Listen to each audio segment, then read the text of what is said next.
ప్రముఖ సినీ నటి శ్రీమతి సంగీత గారి ప్రారంభించారు. IVF చికిత్సలో 25% భారీ discount, free doctor consultation, free ultrasound scan. 49 అంటే సంతానం, 49 అంటే సంతోషం.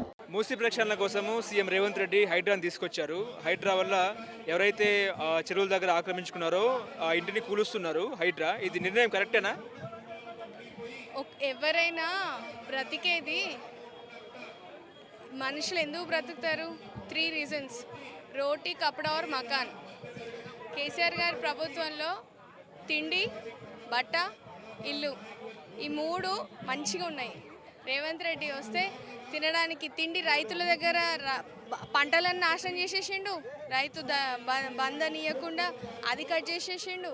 నెక్స్ట్ బతుకమ్మ పండగకి చీరలు కట్ చేసేసిండు. మూడోది ఉన్న ఇల్లుని బూడిద పాలు చేస్తాడు. దీన్ని ఎవరైనా సమంజసమని మెదడున్నోడు ఎవడు అన్నాడు? ఎవడు ఒప్పుకోడు. నేనని కాదు, లోకం మీద, భూమి మీద, భాషలకు అతీతంగా ఎవరున్నా ఎవరు ఒప్పుకోరు. ఇంద్రమహిళలు ఇస్తామని చెప్తున్నారుగా, పేదలకు ఇంద్రమహిళలు ఇస్తాము, మీరు ఖాళీ చేయండి, ఆక్రమణలు ఖాళీ చేయండి చెప్తున్నారుగా. ఎంతమందికి ఇస్తాడు? కేసీఆర్ ఇవ్వలేదు, నేను ఇస్తా అంటాడు. ఇప్పుడు వీళ్ళు అందరూ బిలో పావర్టీ లైన్లో ఉన్న వాళ్ళు కాదు. మంచిగా లోన్లు తెచ్చుకొని ఈఎంఐలు కట్టుకుంటూ ఉన్న వాళ్ళు, ఎడ్యుకేటెడ్ సాఫ్ట్వేర్ ఇంజనీర్స్ ఉన్నారు, గవర్నమెంట్ రిటైర్డ్ ఎంప్లాయీస్ ఉన్నారు. వాళ్ళకి ఇంద్రమ్మ ఇల్లులు కాదు, పేదలకి ఇంద్రమ్మ ఇల్లులు ఇస్తారు. ఇప్పుడు వీళ్ళని పేదల కిందికి గట్టిస్తాడా?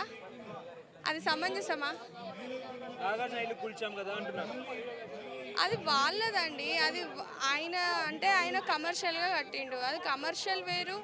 ఒకరోజు ఫంక్షన్ చేసుకొని పోతారు, తిన్నిస్తారు, పడేసిపోతారు. ఫంక్షన్ హాల్స్కి రోజు ఇంట్లో పొద్దున్న లేస్తే మళ్ళీ రాత్రి పొద్దున్న లేస్తే పనికి పోతారు, రాత్రికి వస్తే నిద్రపోతారు.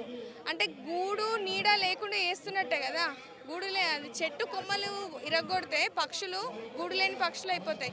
ఇప్పుడు అందరి పరిస్థితి అట్లే ఉంది. స్కూల్ పోయే పిల్లలు వాళ్ళది వీడియో చూస్తే ఎంత బాధగా ఉంది. మా బుక్స్ కూడా తీసుకొని లేదు, డీమార్ట్లో మా డాడీ నాకు వాటర్ బాటిల్ కొనిచ్చిన, అది కూడా తీసుకొని out of innocence that little girl is speaking. వాళ్ళ అన్న చెప్తున్నాడు మా ఇల్లు ఎందుకు కూలగొట్టిండు, వాళ్ళకి రీజన్ కూడా తెలీదు. అంటే దౌర్జన్యం. ఇప్పుడు పిల్లలు పెద్ద పెరిగితే వాళ్ళు ఏమనుకుంటారండి ప్రభుత్వం గురించి? మా ఇల్లుని కూలగొట్టిండని రేవంత్ రెడ్డి గారు ఒక రాజ్యాంగాన్ని ఎట్లా చేస్తున్నాడే రౌడీజం లాగుంది ఈ పాలన. Very sorry to say. రాజ్యాంగబద్ధమైన పాలన లేదంటారా? లేదు లేదు. చట్టపరమైన పాలన లేదంటారా? లేదు, అది చట్టబద్ధంగా లేదా? పాలసీ మేకింగ్ లేదా? ఇప్పుడు ఇల్లు అలకగానే పండగ కాదన్నట్టు వచ్చి రాగానే డిస్ట్రాక్షన్ చేస్తున్నాడు. కన్స్ట్రక్టివ్ గవర్నమెంట్ ఉండాలి, డిస్ట్రక్టివ్ కాదు. కేసీఆర్ గారి కన్నా ముందు ముఖ్యమంత్రులు కూడా ఎన్నో చేసిండ్రు. సుందరీకరణలు అన్నారు, పట్టణ ప్రగతి అన్నీ అయినాయి, కానీ ఎవ్వరు ఇంత దారుణంగా చేయలేదు.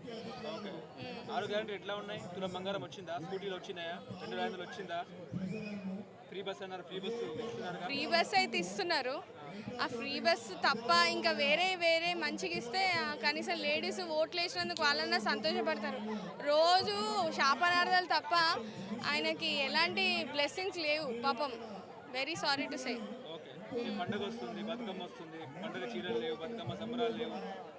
ఇక అవి వచ్చినాక విడుదలైనాక మళ్ళీ నచ్చకపోతే మళ్ళీ అసంతృప్తి ఆయన ఎదురు అవుతుంది కావచ్చు. ఇంకా రాలే కదా, వచ్చినాక దాని గురించి ఖచ్చితంగా మాట్లాడుకుందాం. అంతే కదా. ఇప్పుడు రేవంత్ రెడ్డి వచ్చిండు కాబట్టి కేసీఆర్ గొప్పతనం తెలుస్తుంది. కాబట్టి తప్పకుండా మనము ఇప్పుడు 2 కూరలు ఉంటే ఏది టేస్ట్ ఉంటే అదే తింటాం కదా.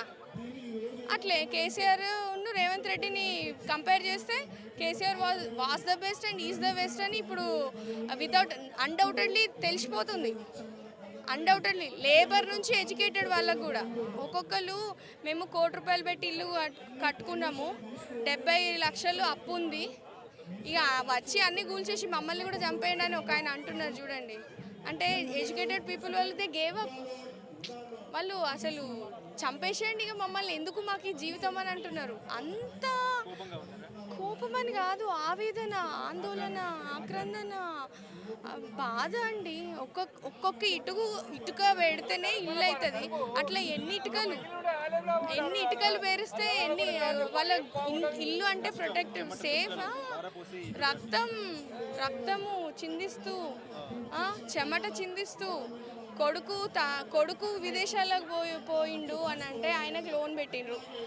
ఇప్పుడు ఎవరికైనా ఇల్లు అనేది కళ, ఆ కళని చెదరగొట్టేసిండు. ఎట్లా ఉంది కాంగ్రెస్ పాలన? బాగుందా? మార్పు రావాలన్నారు, మార్పు బాగుందా? మార్పు వచ్చిందా? హైడ్రా వచ్చిందా? ఇలాంటి మార్పులు ఎన్ని చూడాల్సి వస్తుందో పాపం. ఆయన నమ్మి ఓటేసినందుకు గొర్రె ఎప్పుడు కసాయి బండి నమ్ముతుంది అన్నట్టే ఉన్నది. మీ ప్రశ్నకు సమాధానం.